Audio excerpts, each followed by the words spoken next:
출애굽기 11장 4절에서 8절 말씀을 통해서 6월절이 주는 교훈이라는 제목으로 하나님 말씀을 함께 나누겠습니다.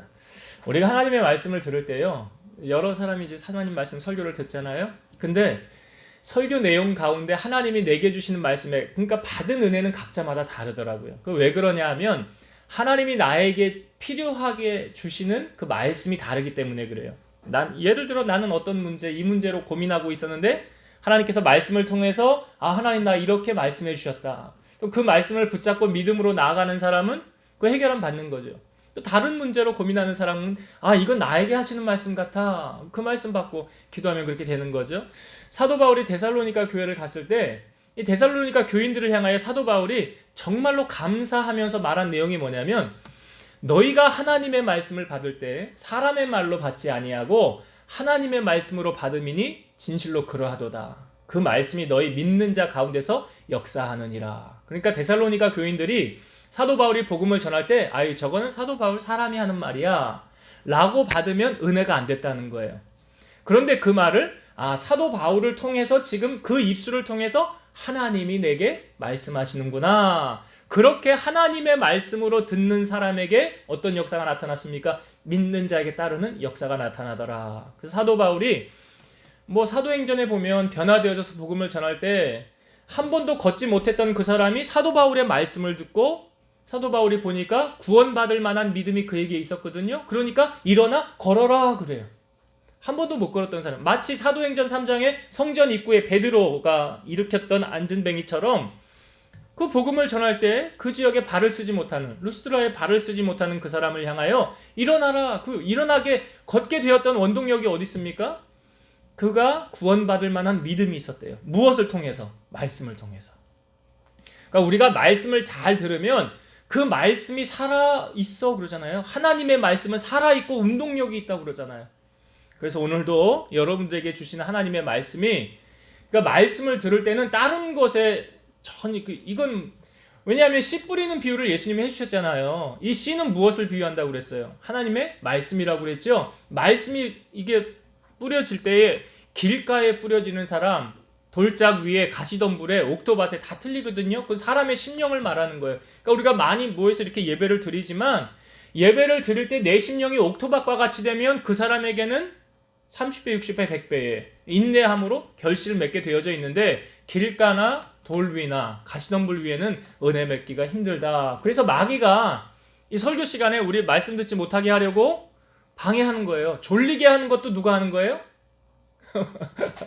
조는 것도 그래. 하나님 말씀 못 듣게 하는 거. 어떤 분 보면 계속 졸다가 그냥 예배 시간 내내 설교 시간 졸다가 축도할 때 깨가지고 가는 우리 교회는 그런 분들은 없지만 하여튼 그거 말씀 못 듣게 하려고 누가 역사하는 거예요? 마귀가 역사하는 거예요. 여러분이 아셔야 되는 게 뭐냐면, 은혜 받고 나면 그 다음에 나타나는 현상이 있어요. 뭔지 아십니까? 내가 은혜 받았어요. 그러면 내 안에 성령이 충만해요. 그러면 내 안에 믿음이라는 것이 자라서 이제 하나님이 나를 위해 일하시겠구나 라는 믿음이 생기거든요. 그래서 이 산을 들어 저 바다에 던져도 된다. 겨자씨만한 믿음이 있으면. 그러니까 믿음은 어떻게 자라요? 말씀을 들음으로 자라잖아요. 그러니까 하나님의 말씀을 들을 때 내 안에 믿음이 자라는 거예요. 그럼 믿음이 자라면 누가 일하세요? 하나님이 일하시는 거예요. 근데 은혜를 못 받으면요, 말씀의 은혜를 못 받으면 그럼 믿음이 자라지 않잖아요. 그럼 하나님이 내게 어떤 역사도 할 수 없는 거예요. 그러니까 예수님이 사역하실 때 보면 주님 앞에 나와서 주님이 늘 이런 말씀하셨죠. 내 믿음대로 될지어다. 그러니까 나는 믿음이 하나도 없는데 무슨 내 믿음대로 돼? 그건 믿음이 없으면 안 되는 거예요. 그러니까 말씀을 듣는 시간은 뭐냐면 내가 믿음이 자라는 시간이에요.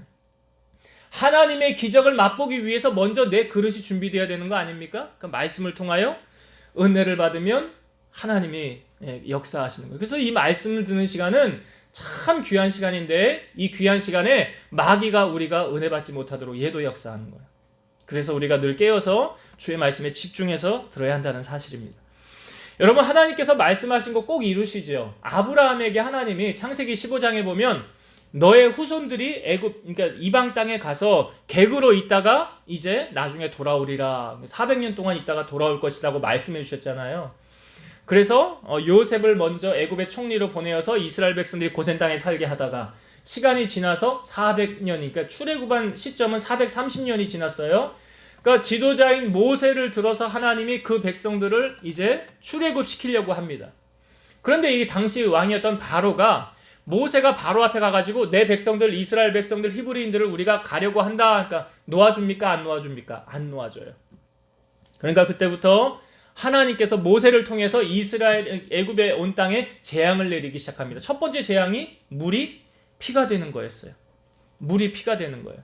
물 마시려고 그러는데 사람들이 보니까 다 피로 바뀌어졌다는 거예요. 그러니까 물이 피로 바뀌는 첫 번째 기적을 통해서 그다음에 개구리, 이, 파리, 악질, 가축의 전염병이 있죠. 뭐 구제역도 있고 옛날에 뭐 AI도 있고 한 가축이 도는 전염병. 그 다음에 악성 종기, 여섯 번째로 사람의 몸에 뭐가 막 두드러기 같은 게 막 나는 거예요. 가려워서 참지를 못하는 거예요. 그렇게 악성 종기, 그 다음에 뭐 우박이 하늘에서 떨어지고 메뚜기를 하나님이 보내셔서 다 갉아먹게 하시고 그 다음에 캄캄한 어둠에 흑암이 있게 하시고 마지막으로 10번째 재앙이 무엇이었습니까? 처음 난 것의 죽음, 장자의 죽음이에요. 그런데 이 처음 난 것 10번째 재앙을 내리시기 전에 하나님께서 이스라엘 백성들로 하여금 지키라라고 명령한 것이 있어요. 그게 뭡니까? 오늘 제가 제목으로 다룬 유월절이라는 거예요. 이 유월절을 어떻게 지키라고 하나님 말씀하셨냐면 이스라엘 백성들의 달력은 우리와 좀 다른 게 출애굽한 그 시점을 시작으로 첫 번째 달이 시작이 됩니다. 그러니까 아비월이라고 하는데 우리나라 달력으로 음력 3월, 양력 4월이에요. 그들이 이스라엘에게는 거기가 1월이에요. 그 달이 처음으로 시작이에요. 그렇게 그 달 10일에 양을 제사에 그러니까 하나님 앞에 드릴 양을 1월 10일 날 먼저 잡아놔라. 1년 되고 흠없는 수컷으로 잡아놨다가 이 양을 이제 너희의 가축의 가족 사람의 수대로 잡으라고 그랬어요. 한 마리를 잡으면 뭐 이렇게 다 돌아가서 먹을 만큼 뭐 남으면 다른 사람을 더 초청해도 된다. 그렇게 해서 가지고 있다가 14일 날 저녁에 해질 때에 이 양을 잡아서 이 양의 피는 어떻게 하냐면 우슬초로 이렇게 묶은 더미로 문의 인방과 우회와 좌우 설주에 이 양의 피를 바르라고 그랬어요. 그리고 이것을 불에 태워가지고 너희가 양을 다 먹고 아침까지 남겨두지 말고 혹 남은 것은 불에 다 태워버려라. 이걸 어떻게 먹으라고 그러면 허리에 띠를 띠고 무교병이 있죠. 그러니까 누룩을 넣지 않은 무교병과 함께 쓴 나물과 함께 허리에 띠를 띠고 이것을 먹어라. 이게 뭐예요? 이게 여호와의 유월절이니라. 이 유월절을 하나님이 이스라엘 백성들에게 지키라라고 말씀하셔서 그때부터 시점으로 시작해서 예수님이 오신 그 이후에도 계속 이스라엘은 유월절이라는 절기를 지키게 되었습니다. 그런데 이 유월절을 통해서 그러면 하나님께서 왜 유월절을 지키라라고 하셨느냐? 그러니까 유월절이 주는 우리에게 메시지가 뭐냐? 그걸 우리가 오늘 나누고자 해요. 유월절을 왜 지키라고 하셨을까? 첫 번째, 유월절을 지키라고 하신 이유는 뭐냐면, 자, 오늘 본문의 말씀을 먼저 한번 볼게요. 11장 4절부터 6절의 말씀을 다시 한번 보도록 하겠습니다. 모세가 바로에게 이르되 여호와께서 이와 같이 말씀하시기를 밤중에 내가 애굽 가운데로 들어가리니 애굽 땅에 있는 모든 처음 난 것은 왕 위에 앉아있는 바로의 장자로부터 맷돌 뒤에 있는 몸종의 장자와 모든 가축의 처음 난 것까지 죽으리니 애굽 온 땅에 전무후무한 큰 부르짖음이 있으리라. 애굽에 있는 모든 처음 난 것은 다 죽게 될 것이니라. 자, 한 번 더 볼게요. 한 장을 한번 넘기셔서 12장 29절과 30절 말씀을 보도록 하겠습니다. 출애굽기 12장 29절과 30절 제가 볼게요. 밤중에 여호와께서 애굽 땅에서 모든 처음 난 것 곧 왕 위에 앉은 바로의 장자로부터 옥에 갇힌 사람의 장자까지와 가축의 처음 난 것을 다 치심에 그 밤에 바로와 그 모든 신하와 모든 애굽 사람이 일어나고 애굽에 큰 부르짖음이 있었으니 이는 그 나라에 죽임을 당하지 아니한 집이 하나도 없음이었더라. 애굽에 처음 난 사람의 장자와 가축의 처음 난 것들이 다 죽임을 당하게 되었더라. 왜요? 누가 이렇게 하신 것입니까? 이것을 통해서 하나님이 우리에게 알려주고자 하는 건 뭐냐면 생명의 주관자는 하나님이시다라는 거예요. 한번 따라 합시다. 생명의 주관자는 하나님이시다. 하나님이 생명의 주관자이시다. 그래서 우리 이렇게 말하잖아요. 하나님은 죽이기도 하시고 살리기도 하시고 음부에 올리기도 하시고 낮추기도 하시고 부유하게도 하시고 가난하게도 하시고, 그러니까 모든 일을 하나님이 하시는데 특별히 유월절을 통해서 생명은 사람의 손 안에 있는 것이 아니라 하나님 손 안에 있다.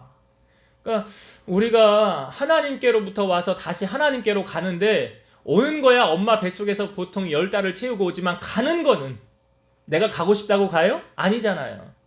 그러니까 함부로 자살을 하면 안 되는 이유는 생명은 누구 것이기 때문에 그래요. 하나님의 것이기 때문에 그래요. 그래서 자살하면 지옥 가는 거예요. 살인죄 저지르기 때문에. 그래서 하나님이 부르실 때 우리가 가는 거예요. 마태복음 10장 28절, 몸은 죽여도 영혼은 능히 죽이지 못하는 자들을 두려워하지 말고 오직 몸과 영혼을 능히 지옥에 멸하실 수 있는 이를 두려워하라. 1년이 며칠이죠?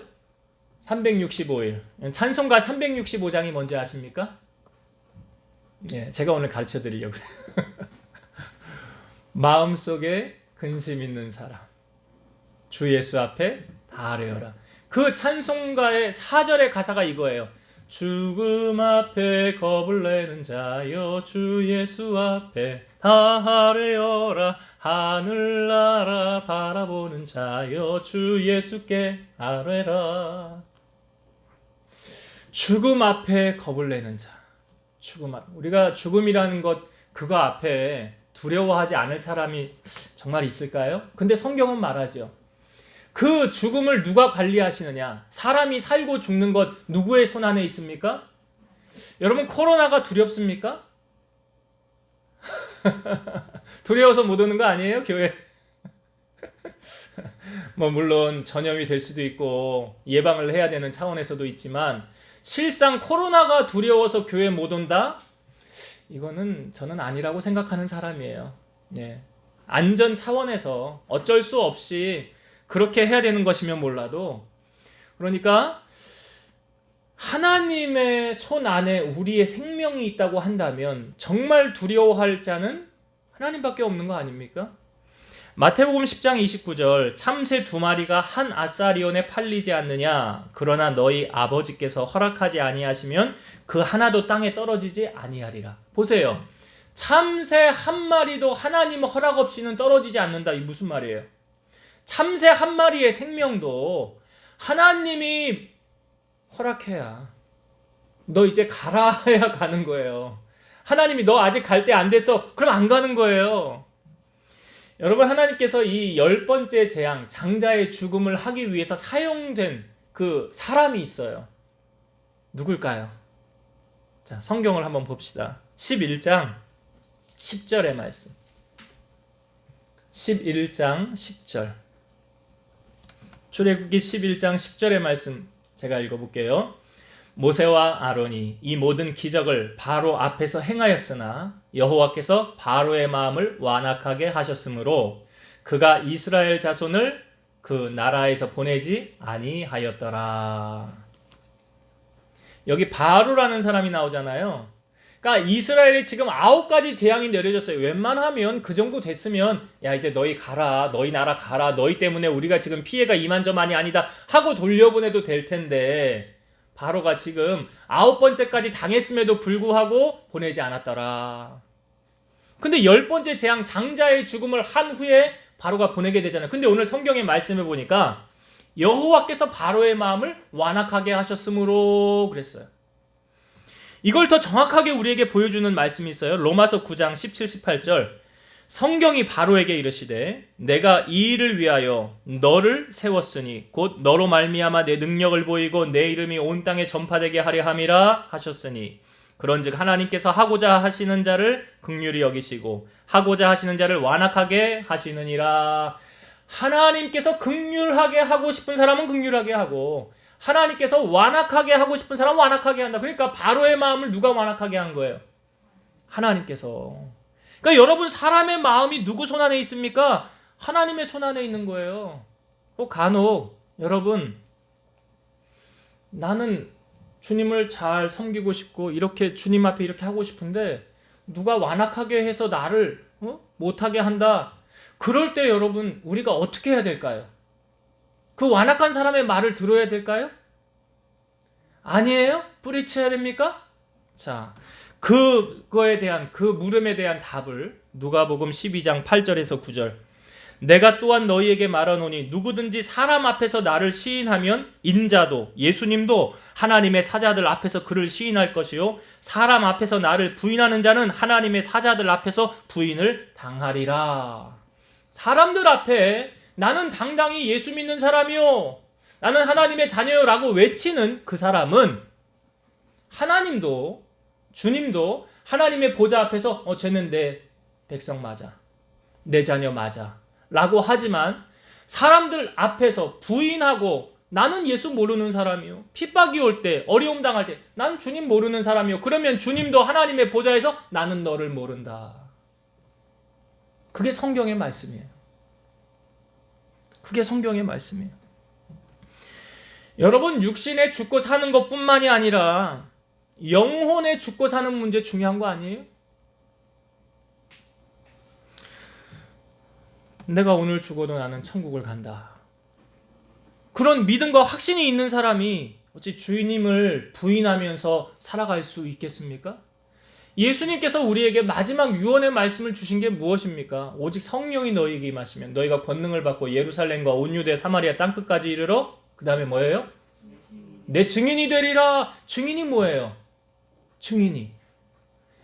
그러니까 여러분 사도들이 초대교회 우리가 요즘 사도행전 보고 있는데 그 능력을 받으면서도 매를 맞으면서도 이 사도들이 뭐라고 얘기를 했냐면 우리가 하나님의 말씀을 듣는 것이 옳은가 너희의 말을 듣는 것이 옳은가 판단하라. 우리는 보고 들은 것을 말하지 않을 수 없다.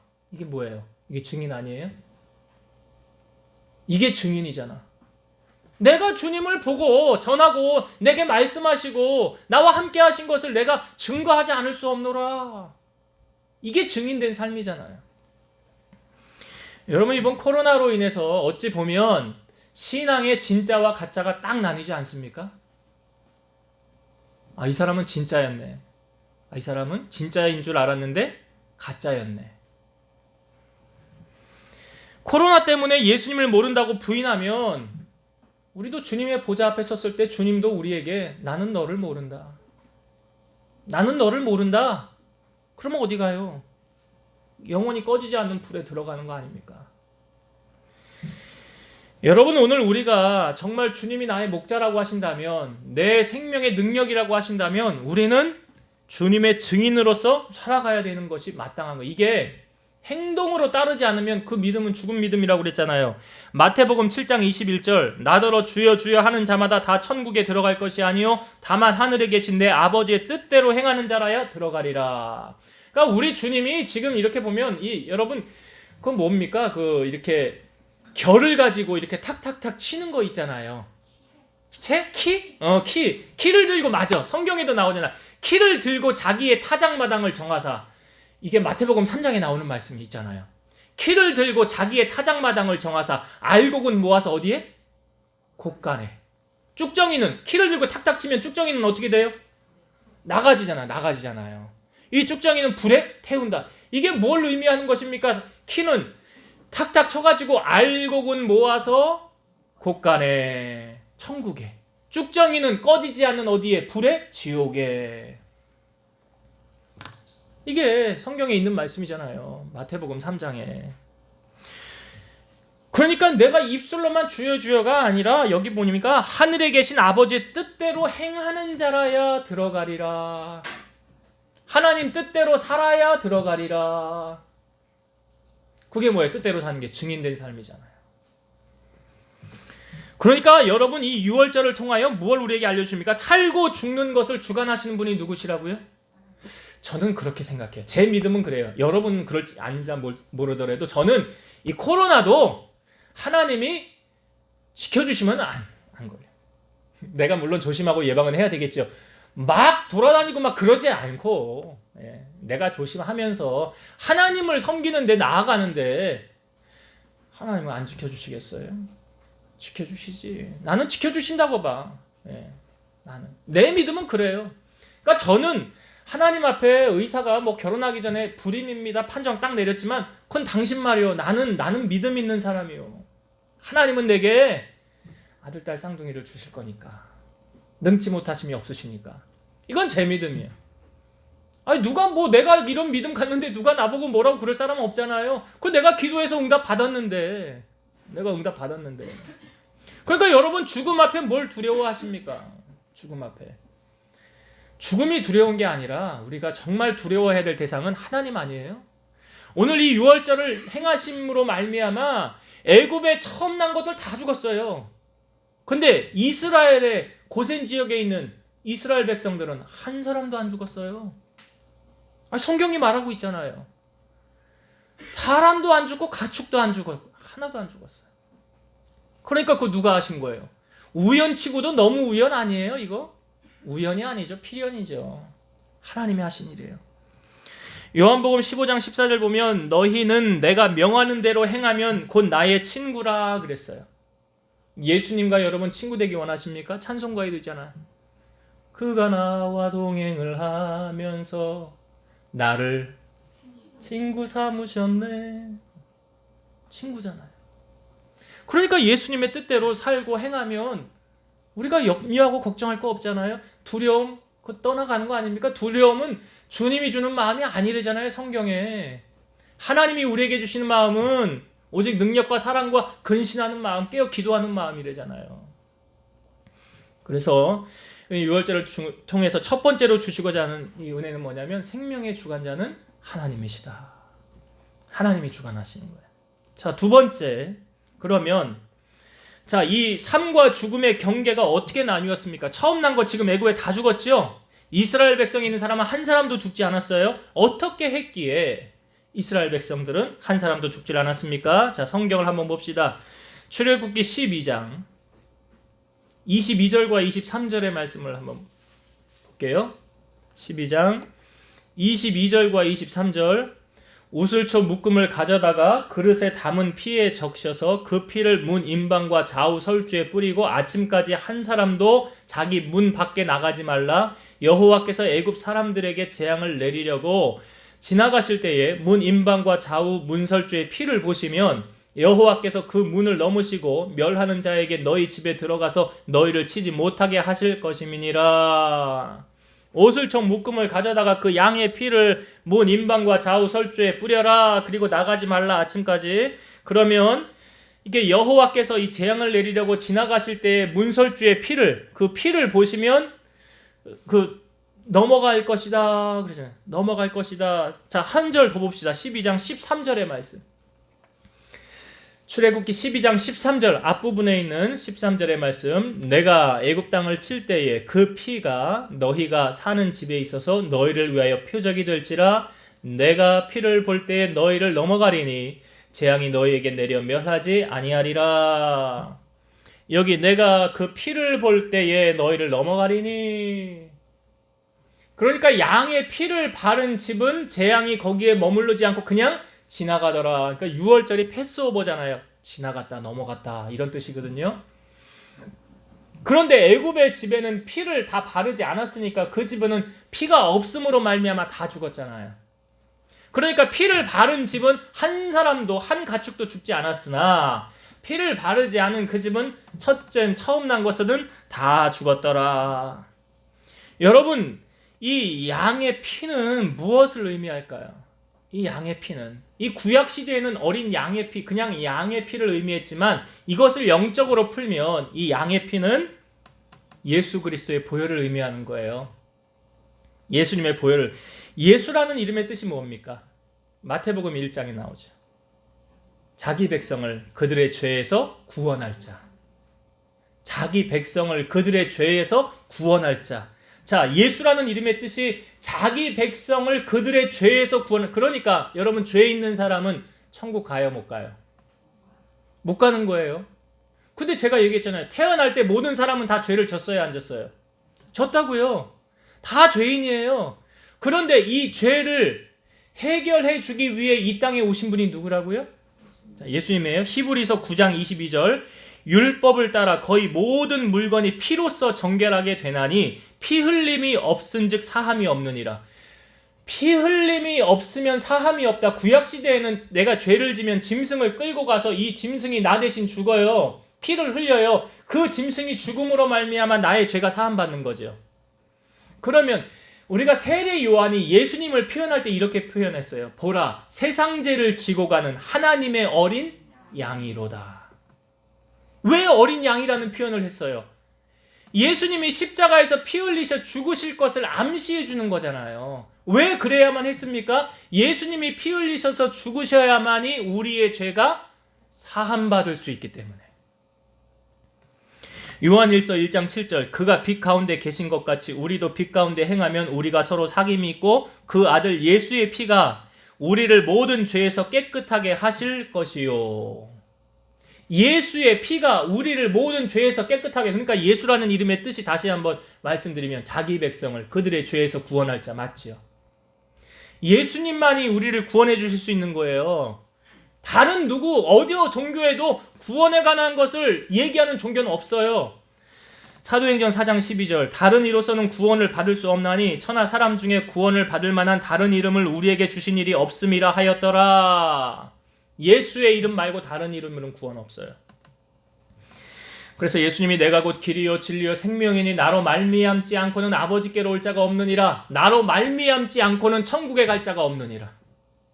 그러니까 예수의 이름을 영접하면 영접하는 자 곧 그 이름을 믿는 자들에게는 하나님의 자녀가 되는 권세를 주셨더라.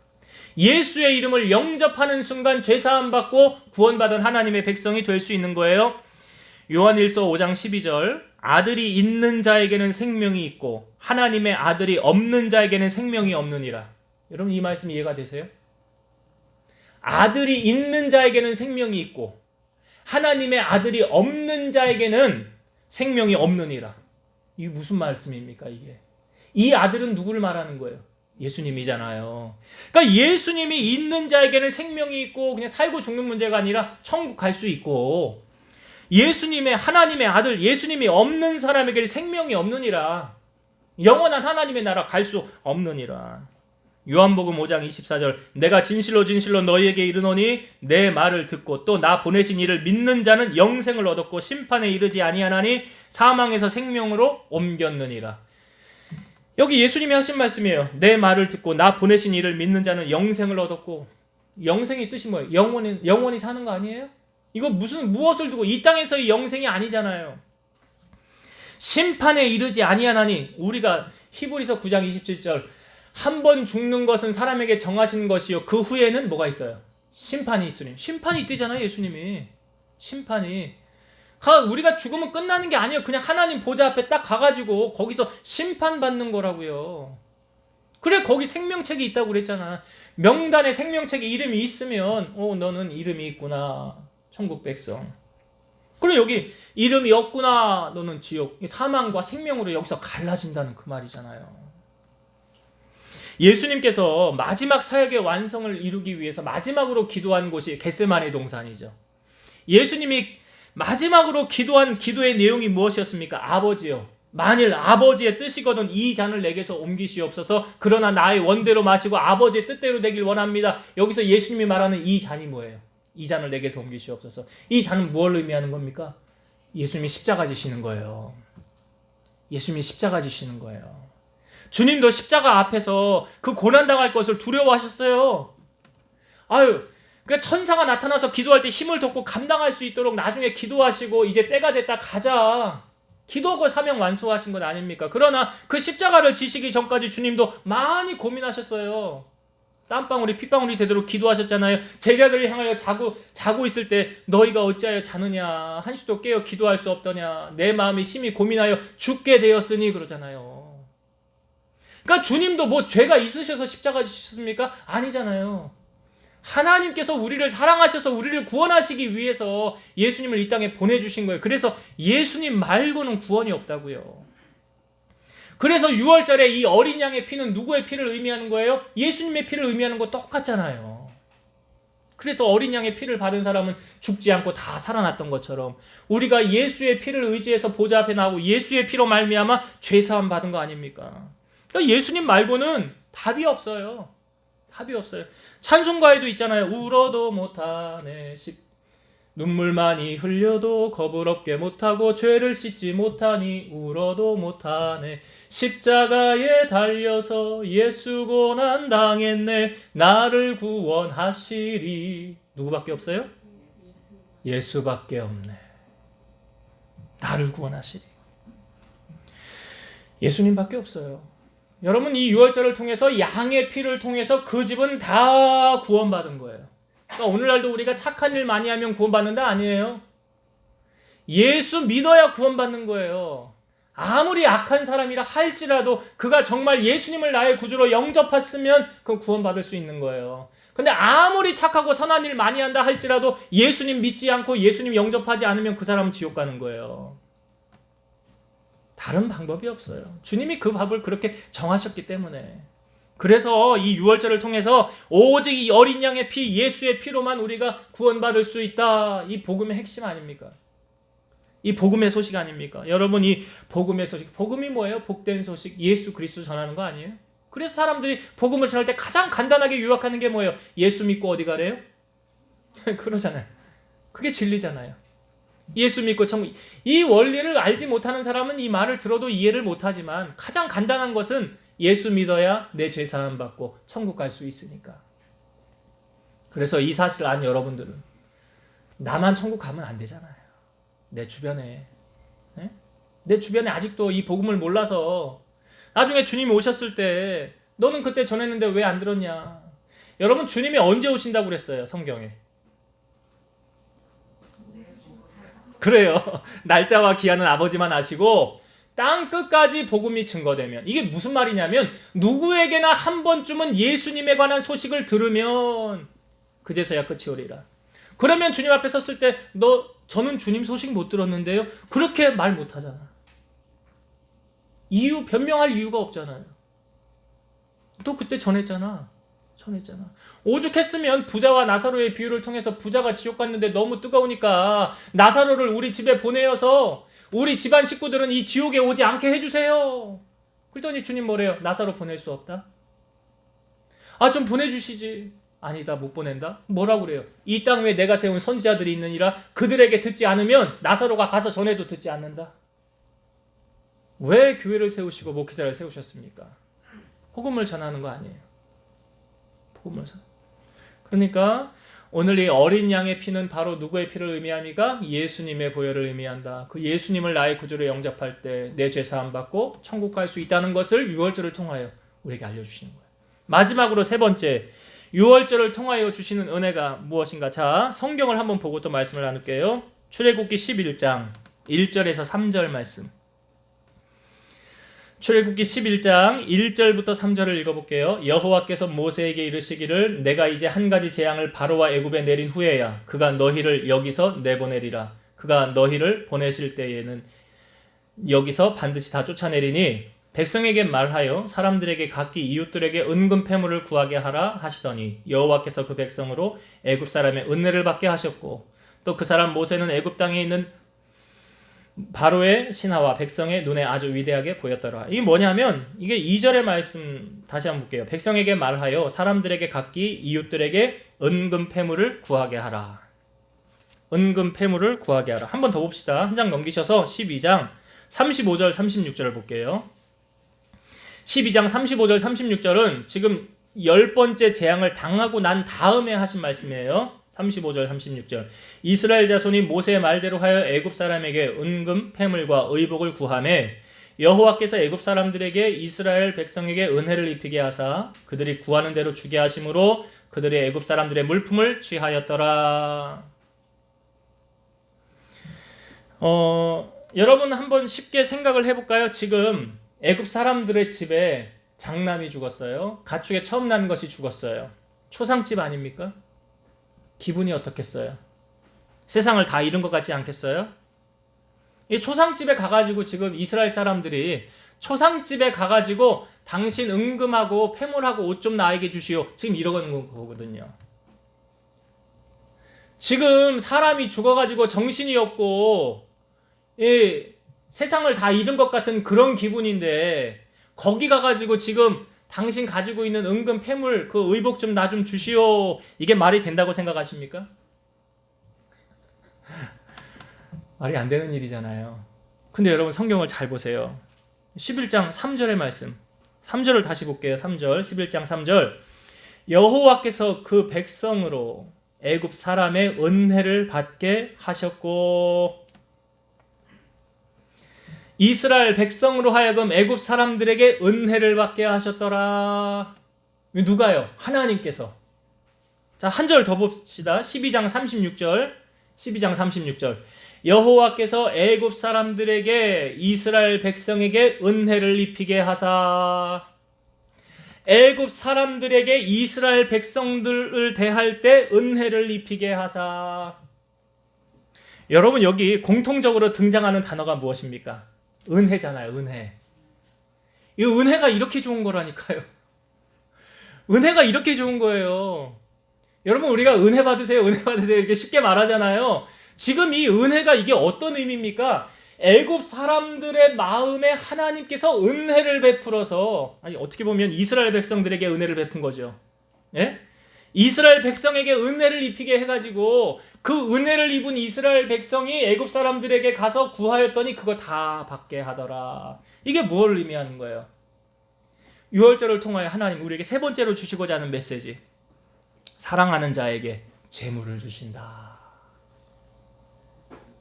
저는 좀 이렇게 생각하는 사람인데 이왕이면 우리가 예수님 잘 믿어서 잘 살아야 되는 거 아니에요? 예수 믿는 사람이 늘 지질이 궁상, 늘 못 살아, 늘 꿇어다녀, 늘 손 벌려. 하나님이 훈련시키고 연단시키면 어쩔 수 없지만 그것이 영원한 건 아니잖아요.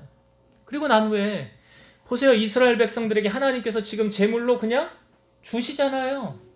주시는 거 아닙니까? 유월절을 통해서 이 애굽에게 있는 그 제물을 빼앗아 가지고 누구에게 주는 거예요? 이스라엘 백성, 자기 백성에게 주는 거예요. 그러니까 하나님이 사랑하는 자에게 제물을 주십니까? 안 주십니까? 주신다는 거예요. 제물의 약속을 하고 있는 말이에요. 이사야 45장 3절. 내게 흑암 중에 보화와 은밀한 곳엔 숨은 재물을 주어 내 이름을 부르는 자가 나 여호와 이스라엘의 하나님인 줄을 내가 알게 하리라. 흑암 중에 재화, 재물, 흑암 중에 보화, 은밀한 곳에 숨은 재물. 이건 사람은 아무도 몰라요. 하나님만 아시는 거예요. 근데 그 하나님께서 그거 사랑하는 자에게 그 숨은 것을 빼가지고 하나님이 주어가지고 야 이거 내가 너에게 주는 거야. 하나님이 너에게 주는 거야. 시편 2편 8절. 내게 구하라. 내가 이방 나라를 내 유업으로 주리니 내 소유가 땅 끝까지 이르리로다. 누구에게 구하래요? 하나님께 구하라. 시편의 말씀에도 보면 내 입을 넓게 열라. 내가 채우리라. 그러잖아요. 모든 만물의 주인이 누구십니까? 하나님이시잖아요. 은도 내 것이요 금도 내 것이라. 하나님의 것이라. 하나님께서 사랑하는 자에게 그냥 주고 싶으면 주는 거예요. 이 유월절을 통하여 사랑하는 자에게 하나님이 재물을 주신다라는 약속을. 지금 어느 집에는 초상집이에요. 어느 집은 환란이 막 덮쳤어요. 그런데 그런 가운데서도 사랑하는 자들에게는 하나님이 이렇게 먹이시고 입히시고 채우시고 책임져 주시더라. 부유케 하시더라. 이것을 우리에게 알려주시는 거예요. 여러분 신앙생활도요. 하나님 잘 섬기면 하나님이 반드시 복 주십니다. 반드시 복 주세요. 이거는 우리가 영적인 복뿐만이 아니라 육적인 것까지도 하나님 주신다고 그러잖아요. 어느 부자 청년 그 얘기하지 않습니까? 예수님에게 어떻게 하면 구원 얻을 수 있습니까? 그러니까 네가 계명을 알지 않느냐? 살인하지 말라, 간음하지 말라, 도적질하지 말라. 저 이거 어려서부터 다 지켰습니다 하고 돌아갈 때 뭐라고 그래요 주님이? 한 가지 부족한 거 있는데 재산을 팔아서 가난한 사람들을 두고 나를 따르라. 그러면 하늘에서 보화가 내게 있으리라. 그런데 이 청년이 예수님의 말씀을 듣고 근심하며 돌아갔어요. 나 그 주님 말씀에 순종 못하겠는데. 왜? 재물이 너무 많거든요. 그거 어떻게 다 팔아? 그걸 어떻게 가난한 사람들 다 나눠줘? 근데 주님의 분명히 말씀이 그거 주면 하늘에서 보화가 내게 있으리라. 그거 뭐예요? 다시 다 갚아주신다는 그런 약속 아닙니까? 내가 내려놓으면 잃을 것 같지만 잃지 않아요. 하나님이 다시 다 채워주신다는 약속이에요. 그래서 부자가 하늘나라 들어가기가 낙타가 바늘기로 들어가는 것보다 어렵다. 근데 그 옆에 베드로가 뭐라고 그래요? 우리가 주님 따를 때요, 배에 다 놓고 물고기 잡은 거 다 놓고 주님 따라가지 않았습니까? 그랬거든요. 그러니까 재물과 하나님을 겸하여 섬길 수 없다라는 말씀인데, 우리가 하나님 앞에 진실한 믿음 보이면 오늘